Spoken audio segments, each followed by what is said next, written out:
Tony Bombino knew it was going to be a difficult season, with the Fleming Knights being one of the lower-ranked teams in the OCAA, but still picked to host the provincial and national championship tournaments.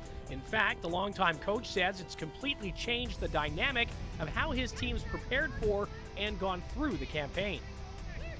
We were looking for improvement and we wanted to peak for nationals. That's the goal. And we've seen improvement. We didn't get as many of the results as we'd liked this year, but in a way, the whole season for us was kind of an exhibition.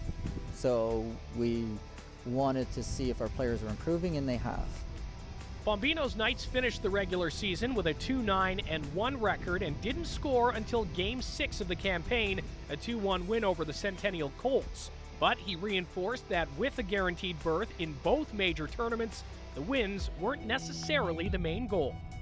We got to experiment a little bit more. Every one of our players got some playing time so that by the time we reached nationals and here at the provincials, everybody had some experience, so they weren't as nervous coming into the game. So, and in the past, we would have certainly looked more and been maybe upset. If we had the same record in previous years, we would have probably been upset about it. If the Knights' regular season record wasn't sparkling, their home field certainly is. The $6.7 million facility was opened in 2013 and includes 2 artificial turf fields, which are FIFA one-star certified. It's a facility that Bombino and almost anyone who sees it says is well worthy of hosting a national championship and will hopefully help with recruiting efforts in the future as well. Well, everyone that's come here has said that this is the best facility that they've seen in the country. So for us, that's great. We're trying to get that out to the public.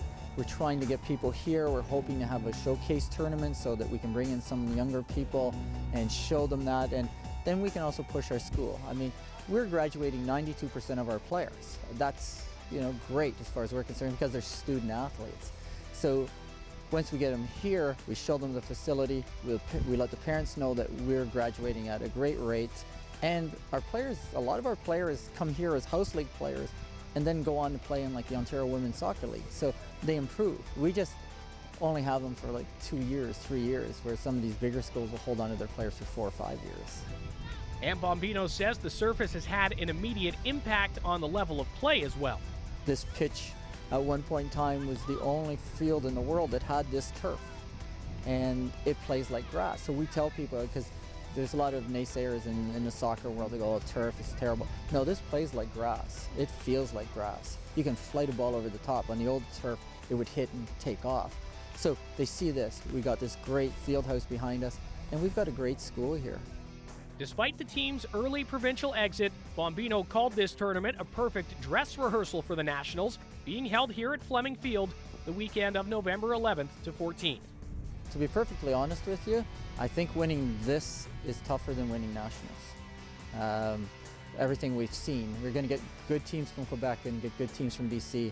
And Ontario's tough because every team that was here was capable of winning the provincial title, and we saw it with some upsets. For TV Kojiko, I'm David Foote.